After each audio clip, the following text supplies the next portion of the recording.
بسم الله الرحمن الرحيم.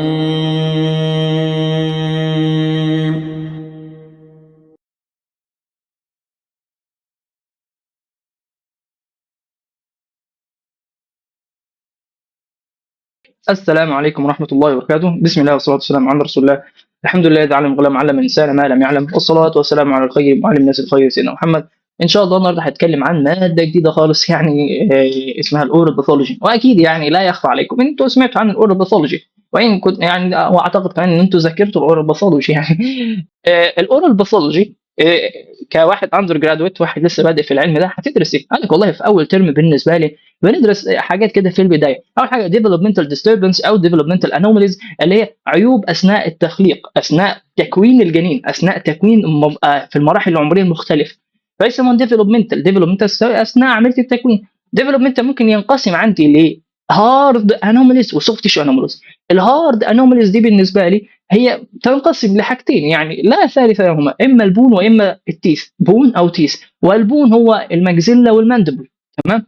والسوفت تيشو هي اي حاجه سوفت تيشو، سواء كانت الجنجبه، سواء كانت سواء كان البلت اللي هو الميكوزا بتاعت البلت، الهارد الميكوزا اللي بتغطي الهارد بلت، والميكوزا اللي بتغطي السوفت بلت. التشيك عندي سواء كانت الجلد من بره السكن، او البكه سوري، البكه الميوكس بتاعنا اللي من جوه. التانج، الفلور اوف ذا ماوس، السالكاس، الفيستبيول. الحاجات دي كلها هتلاقي اللبس، يعني ده كله بالنسبه لنا ايه؟ حاجات سوفت تيشو، وبيحصل فيها ابنورماليتيز، واحنا مطالبين ان احنا نعرف او الحاجات دي ليه، بحيث يكون عندي فكره. يعني لا قدر الله دخل لك مريض عنده مثلا كليفت ليب ولا كليفت بلد، بتبص على البلد بتاعه لقيت ان الحته بتاعته مشقوقه نصين كده من الحته اللي من ورا. ايه ده؟ هتعامل معاه ازاي؟ دي حاجه خطيره ولا مش خطيره؟ ده اللي انت هتبدا تفهمه من اللحظه دي. طيب كده احنا خلصنا اول شابترين معانا، دنتال انوماليز وسوفت تيشو انوماليز. بعد كده هندخل في دنتال كيريز، وده تقريبا ده الشابتر رقم 3، بس انا جمعت الديفلوبمنتال ديستربنس في جزئيه معينه. عندي الدنتال كيريز، وهتبدا تعرف هي يعني ايه فكره الدنتال كيريز، هو ازاي بيتعمل الدنتال كيريز، وايه الثيوريز بتاعته. ولما اشوف الدنتال كيريز، طيب هو بيتكون ازاي؟ طيب وبعد ما اتكون خلاص وعرفناه بيتكون ازاي، ازاي اقدر اشخصه، وازاي اقدر ممكن اتعامل معاه معامله سريعه كده، ممكن ناخد فكره عنها، وحاجات دي بسيطه ان شاء الله في شابتر دنتال كيريز. السيكولا بتاعت الدنتال كيرز او التتابعات اللي بتحصل افتر دنتال كيرز هي ان يحصل التهاب عندي في العصب بيسموه بالبايتس. والبالبايتس هو عباره عن حاجه يعني من اكثر الامراض المنتشره عندنا. ان الكيرز هو، انتوا لو تعرفوا ان الكيرز ده هو اكثر مرض منتشر في العالم. لو حد سالك ايه اكثر مرض منتشر عنده، يقول له الكيرز. الكيرز بيسبب بعد كده التهاب في العصب اللي هو بالبايتس، ومن ثم بعد العصب بنلاقي ان ايه؟ بدات تظهر عندي، يعني قلنا افترض ان دي سنه.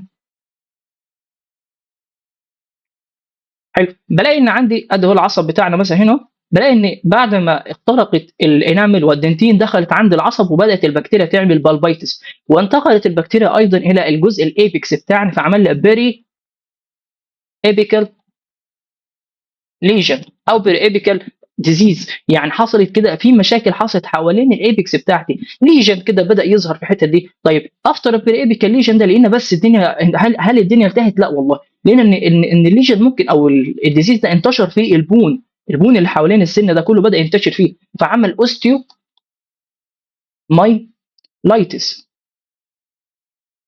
استومايليتس هي التهاب بيحصل في البون والبون مارو.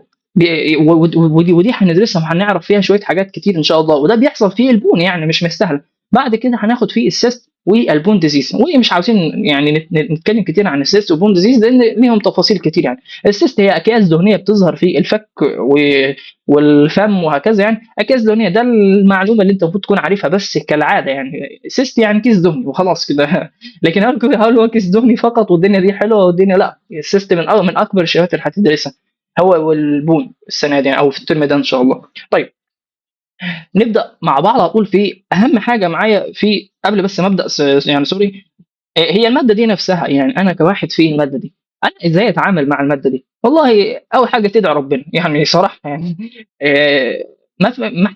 ما حدش بيوفق من غير توفيق الله، يعني ما فيش توفيق غير بالله. ما بص، ما تحاولش. مهما حاولت، انت صحيت بدري، بدأت تذاكر، عملت اللي عليك، كل ده التوفيق الله. ما تحاولش تعمل اي حاجة غير وانت ومستحضر معية الله معاك. لازم يعني وتدعي ربنا يا رب افهم الماده دي كويس، يا رب اذاكر الماده دي كويس، يا رب احل في الماده دي كويس، يا رب اجيب تقدير في الماده دي كويس. ده الاصل في كل حاجه.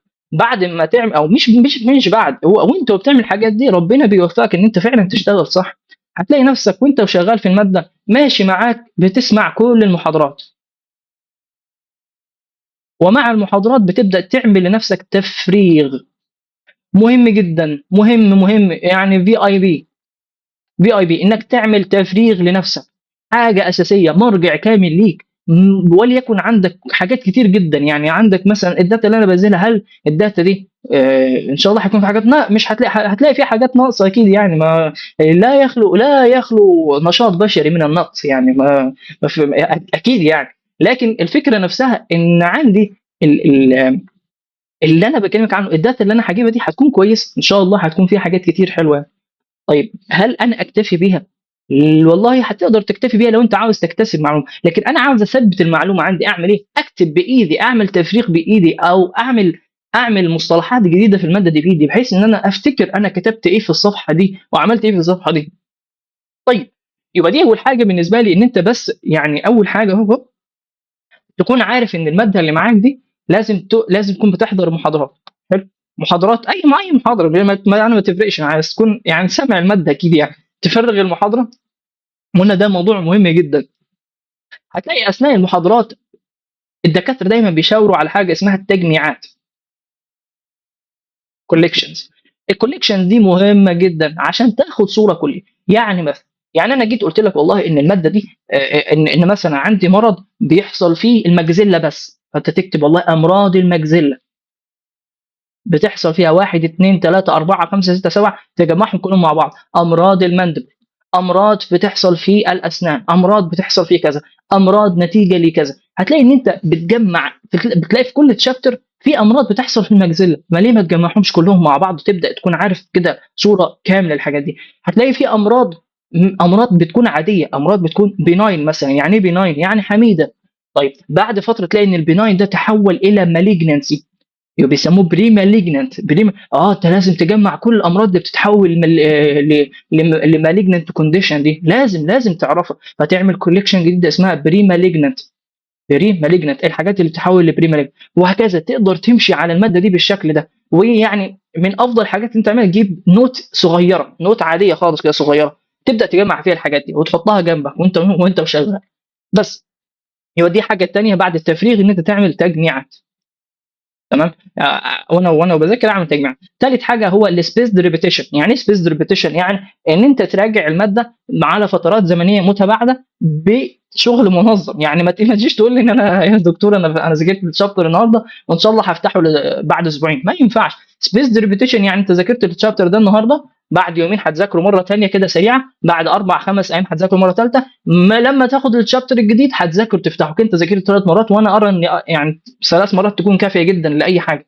ثلاث مرات دي اكتر حاجه او اكتر عدد انا شايفه ان شاء الله، يعني ان هو كافي جدا انك تراجع اي حاجه كده، سواء بتحفظ قران، بتحفظ احاديث، بتحفظ حاجات جديده. يعني ثلاث مرات بالنظام بقول لك عليه سبيس ريبيتيشن، بتكرار متباعد. يعني مش كل مره، مش مره دلوقتي ومره بعد دقيقه ومره بعد ثلاث دقائق، لا. تلاقي الموضوع ده بيكون لا، مش هو اللي بيثبت. اللي بيثبت ان انت تحفظ دلوقتي ساعه مثلا، انك انت مثلا عندي الساعه 8 هحفظ النهارده، هحفظ دلوقتي الساعه مثلا الساعه 12 هحاول اراجع مره ثانيه، بكره الصبح مثلا هبدا اراجع، وهكذا تبدا تشتغل في الجزئيه دي. طيب الحاجه الثالثه كده، احنا اتكلمنا ايه؟ سبيس ريبيتيشن وتحضر محاضرات سكاشن. حاجه اخيره يعني هو كده ان شاء الله الماده مش هتطلع من الحاجه دي. حاجه اخيره هي المايند ماب. مايند ماب او الكلاسيفيكيشن. يعني ايه مايند ماب ويعني ايه كلاسيفيكيشن؟ قال لك بص باختصار جدا، الماده دي كبيره، ازاي تلم الحاجه الكبيره؟ انت تنظمها. عارف انت لكل حاجه ليها كاتيجوري معينه، بتبدا ايه تفصل كده، تبدا تعمل كلاسيفيكيشن، تبدا كل حاجه تحطها تحت كلاسيفيكيشن، بحيث ان انا لما اقابلك اقول لك والله فاكر شابتر اسمه تيز ديفلوبمنتال ديستربنس، والله فاكره يا دكتور. طيب فاكر الحاجات دي؟ تقول والله ده كان في عندي مشكله في السايز، وعندي مشكله في النمبرز، وعندي مشكله في الكلر، وعندي مشكله في الاستراكشر، وعندي مشكله في كذا. تبدا تعدد. ولما طبيعي مشاكل السايز تقول لي ان حجمي يا اما كبير يا اما صغير، حجم في النمبر يا اما عدد كتير يا اما عدد اقل من الطبيعي، وهكذا. تبدا انت من نفسك تكون منظم جدا وانت بتقول الماده دي.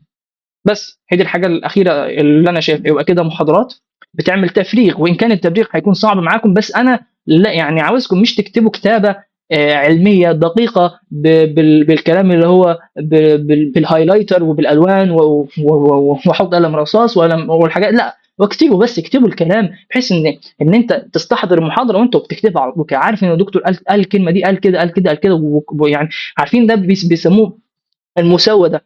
هو مسوده يعني لونها اسود، وبعد كده انت بعد المسوده بتعمل حاجه اسمها تبييض.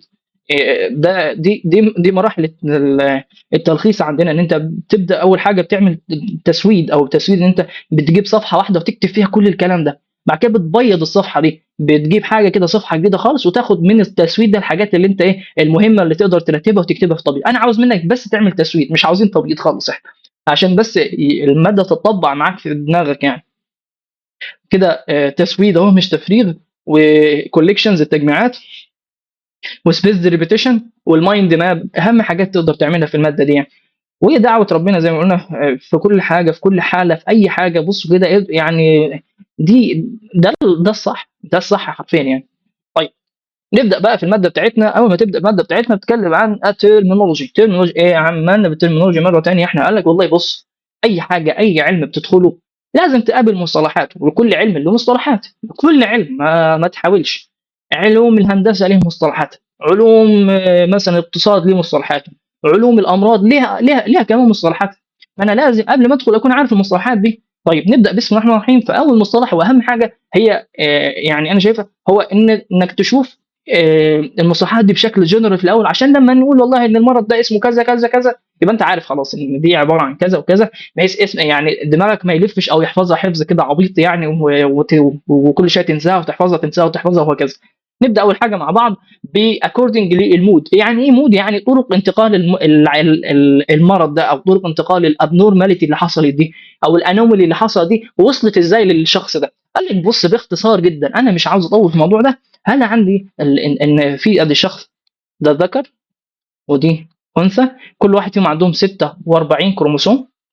اللي بيحصل ان بعد فتره بتنقسم 46 ده عشان يديني 23 و23 هنا، وايضا الانثى بتعمل نفس القصه 23 و23. يبدا 23 و23 يتجمعوا مع بعض عشان يكونوا جنين، فاللي بيكون 46. طيب هو ايه اللي بيحصل؟ يقول لك والله بص، من 46 كروموسوم اللي كان عند الراجل حلو بينقسموا ل 23 و23، يعني بيحصل تضاعف كده في الاول، بعد كده بيوصل ل 23 عشان نوصل، يعني قصه كبيره كده مش عاوزينها. الصفات الوراثيه اللي بتكون محموله على ال 23 دول هي صفات الاب، والصفات الوراثيه اللي بتكون محموله على ال 23 بتوع الام هي صفات الام. يعني هلاقي فيها ان الاب طويل، ان الاب لون بشرته مثلا اسمر شويه، لون عينه بني، ان مثلا ان الاب ده عنده كذا. صفات الوراثه، الصفات بتاعت الاب. تمام. تاني حاجه الام، تلاقي مثلا ان الام بشرتها لونها ابيض، ان الام مثلا لون شعرها اسود، ان الام لون عينها مثلا لونه بني، وهكذا. تبدا تشوف الحاجات دي، الصفات الوراثيه المحموله، ده كله بيكون على الكروموسومات دي 23 23. اذا الجنين لابد ولا يخلو من انه يحمل الصفات الوراثيه من الاب والام، عشان كده بيسموها هيرديتوري. هيرديتوري يعني انتقال الصفات من الاباء الى الابناء، from parents to children. دي كلمه هيرديتوري. هيرديتوري معناها انتقال الصفات من الاباء الى الابناء عن طريق الجينات. طيب الحمد لله وضحت شويه، وضحت شويه. طيب الحاجه الثانيه هي مصطلح كده غريب، يعني انا عاوز افهم كده حته او جزئيه معينه. هل كل حاجه جيناتيك هي بتكون هيرديتوري؟ يعني هو مش ممكن الاب يكون عنده الاب يكون سليم جدا، ال 46 كروموسوم ده ما فيهمش ولا اي عيب، وال 46 كروموسوم بتوع الام ما فيهمش ولا اي عيب، ولاقي ان الطفل اللي اتكون ده عنده عيوب خلقيه؟ هل ممكن الكلام ده يحصل؟ ممكن يحصل. عشان كده بيقولوا ان عندنا في شكلين، اما يكون عندي جيناتيك ميوتيشنز بتكون يا اما هيرديتري او نوت هيرديتري، يا اما تكون معموله بالوراثه او مش بالوراثه. تمام. طيب ما تفهمني ازاي ممكن تحصل؟ اليك هذا المقال. اول حاجه، ولنفترض ان انا عندي اهو 46 كروموسوم اهو، وادي 46 كروموسوم. طيب ده السبيرم ودي الاج. تمام. السبيرم فيه 46 والاج بيكون عنده 46، بتبدا تنقسم العمليه كلها، بتبدا 23 و 23. تمام.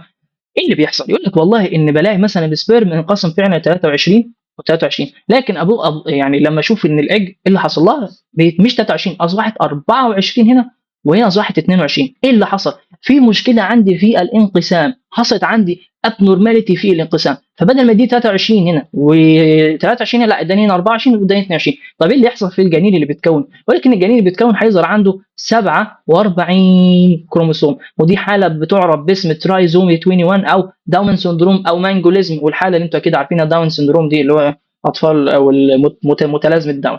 يبقى 47. طيب سؤال اللي يطرح نفسه، هل الاب سليم؟ نعم. هل الام سليمه؟ نعم. هل الطفل سليم؟ لا. هل المشكله اللي حصلت نتيجه انتقال المرض من الاب الى الابن او من الام الى الابن؟ لا. اللي حصلت مشكله اثناء الانقسام، لا كانت مشكله في الاب ولا كانت مشكله في الام، بس كانت مشكله في الانقسام الجيني اللي حصل ده. تمام. عشان كده بيقولوا ان ان الحاجات دي ممكن تكون الجينات او الطفرات اللي بتحصل في الجينات ممكن تكون موروثه من الاب، ان الاب اصلا كان عنده عيب مشكله في ال 23 بتوعه، او الام كان عندها مشكله في ال 23، فاكيد هيورث الابن المشكله دي. او هيكون مش هيرديتري، مش بيورث او مش حاجه جايه من وراثه، زي المشكله اللي حصلت هنا لما لقينا ان عدد الكروموسومات عند الام زاد، وعدد الكروموسومات كان عند مثلا الجزء اللي بيساهم به الاب ده كان عادي طبيعي جدا، فبالتالي اللي اتكون هنا عدد زياده، اذا حصلت مشكله عندي في الجينات ولكن ليست موروثه. عشان كده داون سيروم not hereditary but genetic not hereditary genetic but not hereditary. طيب كده احنا الحمد لله اتكلمنا عن الفكره العامه للموضوع ده. تعالوا كده اهو يعني اهو، يبقى كده انا عندي اما الام بتورث الهير، الاب بيدي الاي، كل الاثنين مثلا كلهم نفس الابتسامه، يبدا ياخد الطول مثلا من الاب، يبدا ياخد حاجه ثانيه من الام، ويبدا يتعامل بالموضوع ده. هو واخد هنا الهايت من الام، يعني هو واخد نفس طول الام وهكذا. طيب ده كله اسمه هيرديتري، يعني حاجات ورثها من الكروموسومات اللي جايه من الاب وجايه من الام. تمام. دي كلمه هيرديتري. وكمان فرقنا هل الجيناتيك هو هيرديتري؟ لا، قلنا ان الجيناتيك هي حاجه عامه، حاجه اشمل للموضوع ده. والمشاكل اللي بتحصل في الجينات هناخدها في الترم الثاني، عشان بس ما حدش يقول ان الموضوع ده لا. هناخد مشاكل بتحصل في الجينات، طفرات في الجينات بتحصل، ميوتيشنز. طيب الحاجه الثانيه والمهمه بالنسبه لي، ان انتقال المرض ممكن يكون عن طريق ايه؟ يبقى انا كده خلاص عرفت ان ممكن المرض او الصفات اللي موجوده عند الاب ممكن تنتقل من الاب الى الابن او من الام الابن او من الاثنين الى الابن. دي حاجه خلاص. الحاجه الثانيه لا، هي مش هتنتقل لا من الاب ولا من الام، بس هي الام اثناء فتره الحمل بتاعتها ايه اللي حصل؟ تعرضت لمشاكل كتير environmental حوالينها في البيئه بتاعتها، وليكن يعني نصحنا الام 100 مره معلش ما ينفعش تاخدي انتي انفلاماتوري دراج، الموضوع ده مستحيل، ما ينفعش تمشي بالموضوع ده. لا طيب اعمل ايه يا دكتور؟ والله الالم وبتاع وحوارات. لا، ايه اللي حصل؟ خدت كيتوفان، يا نهار ابيض هيحصل اي حاجه، هتبدا تحصل ابنورماليتي في الجنين، الجنين هيحصل له تشوه، هيحصل له ديفلوبمنتال انوماليز. تمام. طيب ايه الحاجه الثانيه؟ يقول لك والله ممكن خدت كلورامفينيكول، خدت ميترونيدازول، خدت امينو جلايكوسايد، خدت التتراسايكلين، خدت الكلام ده كله. انت متخيل ان انا عندي انتي بايوتكس دي ممكن كلها تسبب لي مشاكل في الجنين. فبالتالي اذا عندي انتقال الامراض ممكن يحصل نتيجه لوراثه من الاب للابن او من الام للابن او من كلا الاباء البيرنتس للتشيلدرنز. ونوع ثاني بيحصل نتيجه تاثر الطفل بالظروف اللي حصلت له اثناء فتره الحمل. وليكن ان مثلا ام خدت دواء غلط، الام تعرضت لحريق هايل، يعني كانت موجوده في بيت، البوتاجاز ولع والدنيا ولعت والنار كبيره جدا ودرجه حراره عاليه جدا، الجنين هيتاثر لا محاله. الام كانت ماشيه في القطب الشمالي، اتثبت هناك اسبوعين، اكيد الطفل هيتاثر. التعرض وتغييرات الحراره وتغييرات البيئه المحيطه ده كله بيأثر على الجنين. النيوتريشنز، التغذيه للام، ده برضه بيأثر على الجنين. فبالتالي عندي كده مشكلتين، اما الامراض اللي بتظهر تكون هيرديتري جايه من الاب الام، او اكوايرد او انفايرمنتال نتيجه لتاثر الجنين اثناء فتره الحمل بالحاجات الغلط اللي والدته كانت بتعملها. بس كده بس كده، يبقى ده فكره المود. طيب حاجه ثانيه انا عاوز ابدا بيها كمان هي الكروموسومات. يعني لو قلنا ان انا عندي كروموسومات عباره عن كام زوج؟ 23 زوج من الكروموسومات.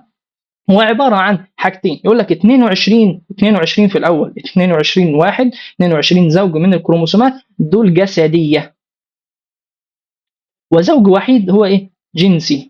طيب اللي هم الجنسين قلنا 22، والجنس ده اللي هو اما اكس اكس او اكس واي، واكس اكس ده اللي هو الانثى واكس واي ده الذكر. طيب انا استفاد ايه من الموضوع يا باشا؟ مش انا بقول لك ان الاب بيورث الكروموسومات دي لابنه؟ يعني انا عندي عارف ان اليمين دي مثلا جايه من الاب والشمال دي جايه من الام، اليمين جايه من الاب والشمال دي جايه من الام، اليمين جايه من الاب وهكذا. ابص على الكروموسوم رقم 15 افتحه كده اقول ان والله ان الكروموسوم اللي على اليمين ده جاي من الاب والكروموسوم اللي على الشمال ده جاي من الام، هكذا. انا عارف ان 23 زوج من الكروموسومات اصلا ده جاي من الاب والام. خلاص، يبقى لازم تكون فاهم القصه دي ان الكروموسومات اللي عند الطفل ده هي جايه اصلا من الاب والام. فبالتالي لما اقول لك ان عندي هنا مشكله في الكروموسوم رقم 6 اللي هو ناحيه اللي جاي من الاب، اذا الاب ده كان عنده مشكله اصلا في 6، اذا الام اللي كانت هنا كانت سليمه عندها في الحته اللي 6 دي. طيب لما اجي اقول لك مثلا ان الشخص ده حصلت له مشكله في الاوتوزومال كروموسوم، هتقول لي اه والله اوتوزوم، اوتوزوم دي معناها جسدي اول حاجه، و6 لينكد يعني جنسي. هقول لك والله ان الشخص ده حصل له ميوتيشن، طفره في الكروموسوم الجسدي نمبر 15، يبقى حصل اوتوزومال ميوتيشن، اوتوزومال كروموسوم ابنورماليتي في الكروموسوم رقم 15. لازم تكون فاهم ان في جسدي وفي جنسي. طيب خلاص كده يبقى انا عندي في الخلاصه كده عندي كروموسومات 23 زوج، 22 منهم زوج في اوتوزومال جسدي، واحد زوج فيهم اللي هو 6 لينكد اكس اكس او اكس واي، ده اللي بيحدد ايه الجنس نفسه بتاع بتاع البيشن. طيب حاجه مهمه ايضا هي فكره السياده او حاجه سائده وحاجه متناحيه. ايه اللي بيحصل قبل ما نبدا؟ عاوزين نفهم قصه. بيقول لك والله عندي هنا سيل، وبعد السيل في نيوكلاس كده صغيره، والنيوكلاس تحتوي على شريط مي او دي سوري، تحتوي على كروموسومات، والكروموسومات يحتوي بداخله على شريط طويل جدا من الدي ان ايه. الدي ان ايه ملفوف حوالين حاجات بروتينات كده اسمها الهيستونز، ومع بعضهم كده ايه بيكونوا الكروموسوم. يبقى الكروموسوم عباره عن دي ان ايه ملفوف حوالين شريط من او زي كوره كده من الهيستونز او البروتينات، هي دي هو ده عباره عن كروموسوم بشكل يعني بشكل بسيط جدا. طيب لما اجي ابص على الدي ان ايه، وده اللي يهمني، بلاقي ان الدي ان ايه عباره عن تتابع للجينات، جين جين جين جين جين، والجينات جواها حاجات امينو اسيدز والكلام كتير احنا مش عاوزينه، مش قصتنا. انا عاوز بس اشبه لك الموضوع بان انا عندي ايه، بان انا عندي كتاب حلو، ادي كتاب اهو، ده كتاب مش عارف كتاب ماله كده عقيم، ادي ده الكتاب. الكتاب انا عارف الكتاب بيحتوي على صفحات، حلو. الصفحه جوه الصفحه نفسها بيكون في سطر 2 3 4 5 6 مثلا، 6 اسطر، 1 2 3 4 5 6. المثال بتاعي هو عباره عن ايه؟ الكروموسوم. الكتاب الكامل بتاعي هو عباره عن ايه؟ عن الكروموسوم. ادي الكروموسوم بتاعي. يقول لي والله ان الكروموسوم يحتوي على صفحات، الصفحات دي هي الدي ان ايه. حلو. الدي ان ايه ده موجود جواه شويه اسطر، سطور كده، سطور مترقم من 1 ل6 مثلا. السطور دي هي الاماكن اللي هكتب فيها المعلومات الوراثيه. يعني انا عندي يقول لك والله بص، المكان اللي المفروض تكتب عليه المعلومه الوراثيه الخاصه بيه لون الشعر، تقول لي والله ده هتفتح الكتاب بتاع الكروموسومات، هتروح على الصفحه مثلا رقم 5 اللي هي عباره عن الدي ان ايه، الجزء الخامس من الدي ان ايه، هتروح على تتابع معين عنده اللي هو السطر الاول، وتكتب عنده والله لون الشعر لازم يكون اسود. تاني انا عندي كروموسوم، الكروموسوم ده هو عباره عن كتاب كبير، الكتاب الكبير ده اكيد جواه صفحات، صفحات هو تتابع من الدي ان ايه، يعني ده شريط كبير جدا من الدي، ده مليان من جوه دي ان ايه، ده كله دي ان ايه، ده كله دي ان ايه. بالتالي صفحات كتير جدا من الدي ان ايه. احنا عشان نبسط الموضوع، صفحه من الدي ان ايه جواها شويه اسطر، السطور بتاعه الدي ان ايه دي سطور فاضيه ما فيهاش حاجه لسه، والسطور الفاضيه دي يطلق عليها الجين. السطر الفاضي سطر فاضي ما فيهوش اي حاجه. اياك تكون فاكر ان الجين ده هو مكان مكتوب فيه، لا، في الاول الجين ده حته فاضيه. طيب الحته الفاضيه دي انا اللي بعبيها، انا اللي بقول والله الحته دي لازم يكون مكتوب فيها صفه، مثلا صفه الطول، ان الشخص ده طويل. الصفه دي اللي انا بكتبها بيسموها الاليل، اليلز. تمام. يبقى الاليل هي الصفه اللي انا بكتبها في الجين اللي مكتوب او الموجود في الدي ان ايه اللي محمول على الكروموسوم. تاني كده موضوع تحس موضوع كبر مننا كده ودخلنا في حاجات كتير غريبه، ومفروض يعني الكلام ده احنا واخدينه قبل كده. بس تعالوا تاني اخر مره.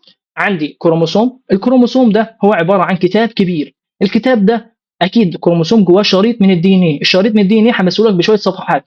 الشريط من الدي ان ايه، ادي شريط من الدي ان ايه، بص كده، هذا ده شريط الدي ان ايه. لو قلت لك شريط الدي ان ايه دي مثلا هسميها ايه؟ هسميها الصفحه الاولى. دي هسميها الصفحه الثانيه، دي هسميها الصفحه الثالثه. هبص على الصفحات دي هلاقي ان عندي هنا في سطر معين، وعندي هنا في سطر معين، عندي هنا في سطر معين، عندي هنا في سطر معين، ادي اسطر كل دي هبدا اقسمها. السطر ده هو الجين، هو المكان الذي سوف يكتب فيه صفه الشخص ده. ولنفترض ان عندي الصفحه الاولى، هبص على السطر الاول، قال لي والله السطر الاول اللي موجود في الصفحه الاولى ده المسؤول عن مثلا لون العين. طيب ببص، رحت على الصفحه الاولى، ببص على السطر الاول لقيته فاضي. هو يعني ايه فاضي؟ لان اصلا الحاجه اللي هتتكتب اسمها القليل. لون العين تقول لي ايه؟ تقول لي لون العين ازرق، دي اسمها قليل. المكان اللي هكتب فيه لون العين، السطر الفاضي ده اسمه جين.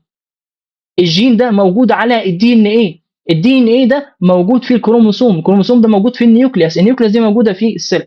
ببساطه الموضوع ابسط مما تتخيل.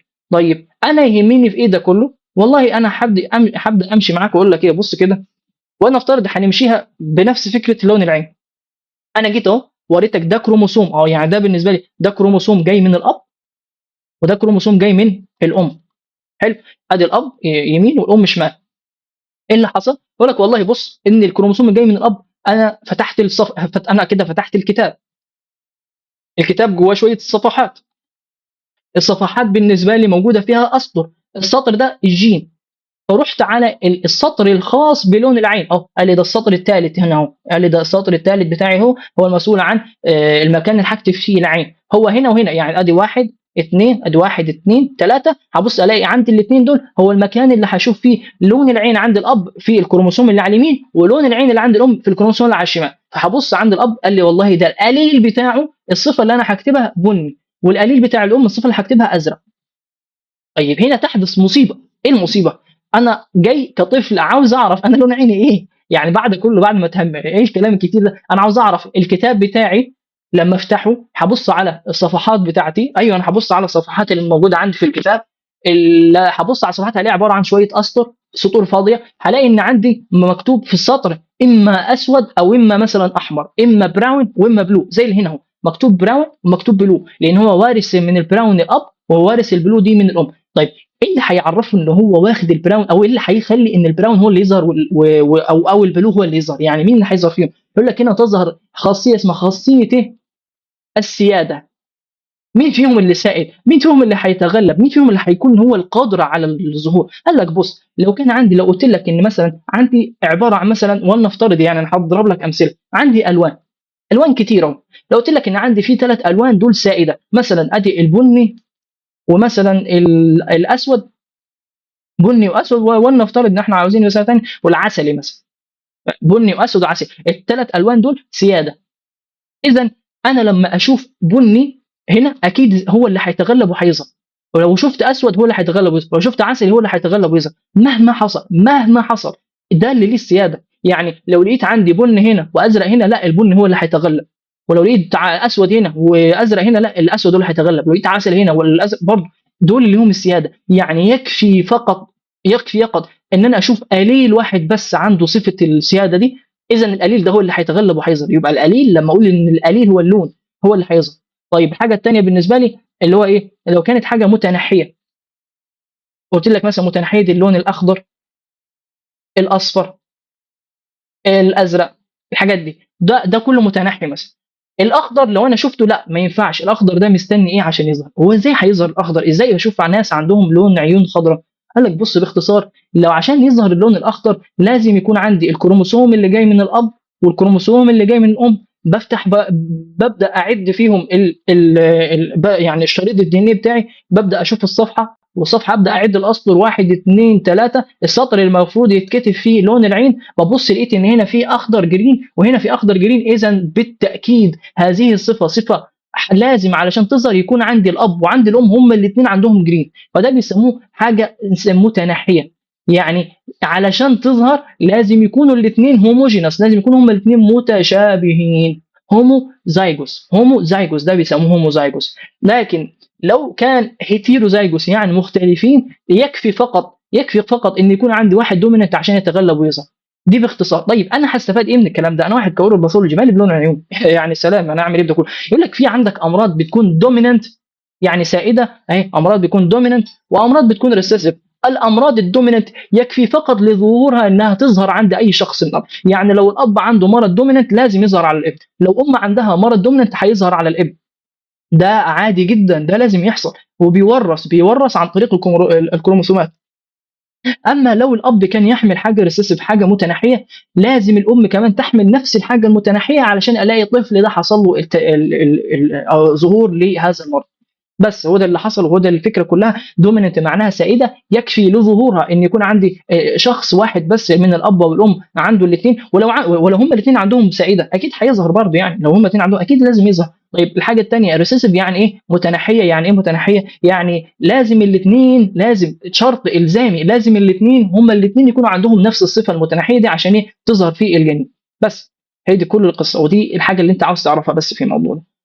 اخر حاجه عندي يعني صراحه كروموسومال ابنورماليتي. يعني ايه كروموسومال ابنورماليتي؟ يقول لك والله بص، آه، الكروموسومات ممكن تحصل فيها مشاكل اثناء، زي ما انتم شفتوا لما عملنا ديفيجن من شويه، لما كنا بنشوف اللي هو بتاع داون سندروم، بدل ما تديني 2 سوري 23 و23 ادتني 24 و22. ما هو ممكن تحصل في الحته دي. فالكروموسومال ابنورماليتي معناها مشاكل بتحصل في الجزئيه. فيقول لك والله اول حاجه عندي ديليشن، يعني اثناء الانقسام لقيت ان الكروموسوم قص عنده حته كده وراح رماها بره، وبالتالي صغر حجمه. فانا جزئيه كده شايف الحته دي شويه صفحات هنا اتلغوا خالص، يعني هتلاقي لا صفحه ولا سطور ولا حتى قليل مش مكتوب في الحته دي. اذا دي طفرات بتحصل، ده ديليشن. الحاجه الثانيه بالنسبه لي انفيرجن. يعني ايه انفيرجن؟ يعني حاجه اتقلبت، بدل ما كان ازرق فوق اهو والابيض تحت، بقى ايه؟ الابيض فوق والازرق تحت. ودي اكيد برضو انقسام، لان انا متعود عند السطر اللي موجود في الحته دي ابص الاقي الصفه موجود بتاعه كذا، مش هلاقيها، اذا دي حصلت مشكله.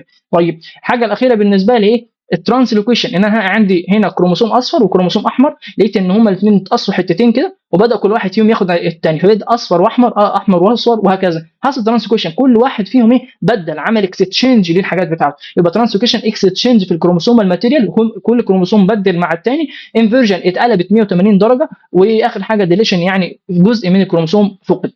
طيب يظهر عندي اهم مصطلح في اللي انا اتكلمت معاك فيهم بعد مصطلح الاول هيرديتري واكوايرد، انك تعرف حاجه اسمها كونجينيتال وتارد.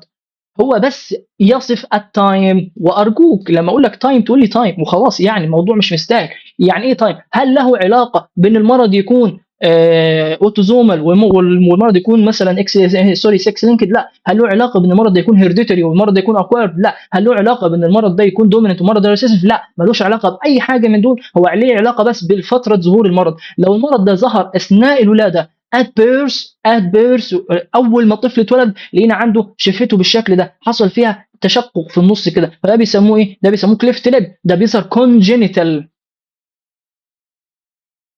اثناء الولاده. طيب لا، لو لقيت ان هو كان مولود سليم الحمد لله زي كده اهو، وبعد فتره من الزمن لقينا انه مثلا ظهرت له حسنه زي دي، او بيسموها نيفاس او نيفاي، بيسموها اكوايرد نيفاي. دي بتكون طارده. يعني ايه طارده؟ يعني حصلت بعد الولاده، حصلت في فتره زمنيه متاخره من بعد الولاده. دي فكره كونجينيتال تايم. ارجوكم كونجينيتال بس يصف التايم، محدش يجي يقول لي والله اوتوزومال ودوميننت وحاجات دي. اذا الخلاصه يعني قبل ما ادخل على الحته دي، انا في الاول كلمتك عن هيرديتري اتش واكوايرد ايه. هيرديتري قلت لك دي بتورث، حاجه جايه من الاب للابن، تمام. اكوايرد يعني الام وهي تحمل الجنين داخلها عملت مشاكل، شربت دواء غلط، شربت الكحول مثلا، عادي خالص يعني. دي هي كل الفكره. طيب وبعد كده اتكلمنا عن ان عندي ممكن يكون الهيرديتري ده ممكن يكون ايه؟ اوتوزومال، ممكن يكون 6 لينكد، ممكن مشاكل حصلت انتقلت من الاب عن طريق الكروموسومات الجسديه، او انتقلت عن طريق الكروموسومات الجنسيه. طيب والحاجات دي مش ممكن كلها تكون دوميننت، يعني صفه سائده اول ما اشوفها هتعمل لي، هتدخل على طول وتنتقل؟ او لو صفه متناحيه لازم تظهر عند الاب ولازم تظهر عند الام عشان تظهر في الاخر؟ هي دي كل القصه. فهمتها الحمد لله؟ ما فهمتهاش هو موضوع تقيل عليك، لانه يعني مشروح بكميات اقل بكتير، يعني ممكن ناخد محاضره كامله في الموضوع ده عشان بس نوضح الفكره دي. لكن تفاصيل كامله كتير مش عليك، بس تعرف العناوين الرئيسيه اللي انا قلت لك عليها دي. يبقى كده الخلاصه لازم بس تفهم الحته دي، ارجوك يعني، ارجوك بس هي دي اللي انا عاوز منك تعرفها. اخر حاجه واهم حاجه يعني بعد العك الكتير اللي احنا اتكلمنا عنه ده، هي كلمه تراتوجين. وتراتوجين، جين يعني يكون، جين يعني يعمل، جين يعني تراتوجينيسيس، هتعمل حاجه. حاجه هتعمل، او الكوزيتيف ايجنت الحاجه اللي بتكون تراتوجين، يعني الحاجات اللي بتسبب اللي تسبب كونجينيتال مالفورميشن، حاجات بتسبب تشوهات في المريض. طيب ده بيحصل بيفور بيرث. يعني ايه بيفور بيرث؟ يعني الام اثناء فتره الحمل شربت الكحول، خدت دراج، شربت سجاير، خدت بريسكريبشن غلط، مثلا زي ما قلنا تترا سايكلين، كلورامفينيكول، امينو جلايكسايد، الحاجات دي كلها، سيبروفلوكساسين، الحاجات دي كلها بتعمل مشاكل، كيتوفان، فولتارين، الحاجات دي كلها بتعمل مشاكل في سوري الجنين اثناء فتره ايه الحمل بتاعته. طيب اتعرضت لراديشن، ودي مهمه جدا، عشان كده انتوا ان شاء الله السنه دي هتتعاملوا بالاشعه. طيب عشان كده بيقولوا ان ما ينفعش واحده تكون متخصصه في قسم الاشعه اللي هو في المعامل. ليه؟ لانها بتتعرض دايما لحاجات كتير ممكن تسبب تشوهات في الجنين بتاعها. توكسينز ممكن تعرض توكسين، سوري ميركوري توكسين او ليد يعني توكسين، لو كانت شخص عندها اصلا ان كنترول دايبيتك. عشان حاجه، يعني ايه ان كنترول دايبيتك؟ يعني شخص غير ملتزم بالعلاج بتاعه اثناء، او مش ملتزم بدايت معين. لكن احنا عندنا قاعده بنقول ايه؟ ان الكنترول دايابيتك از نورمال بيشنت، او از نورمال يعني بيرسون، مش بيشنت حتى. الشخص اللي بيحافظ على الدايابيتس بتاعته كويس جدا ده شخص طبيعي جدا من غير اي حاجه. بس يبقى اكزامبلز دي مش عليك، انا بس جايبها لك عشان اوضح لك كلمه تراتوجين. طيب اسال سؤال، لو خدت باراسيتامول، والباراسيتامول هو مش انتي انفلاماتوري ولا حتى، بس هي خدت الباراسيتامول ظنا منها ان هو هيسكن الالم بتاعها والدنيا هل الباراسيتامول تيراتوجين؟ لا، مش بيسبب الحاجات دي. فاذا هل اقول عليه ان هو تيراتوجين؟ لا. طب خدت كيتوفان؟ الكيتوفان تيراتوجين. خدت كيتولاك؟ ممكن يسبب حاجه. تمام. فان شاء الله تكون فهمت القصه دي كلها.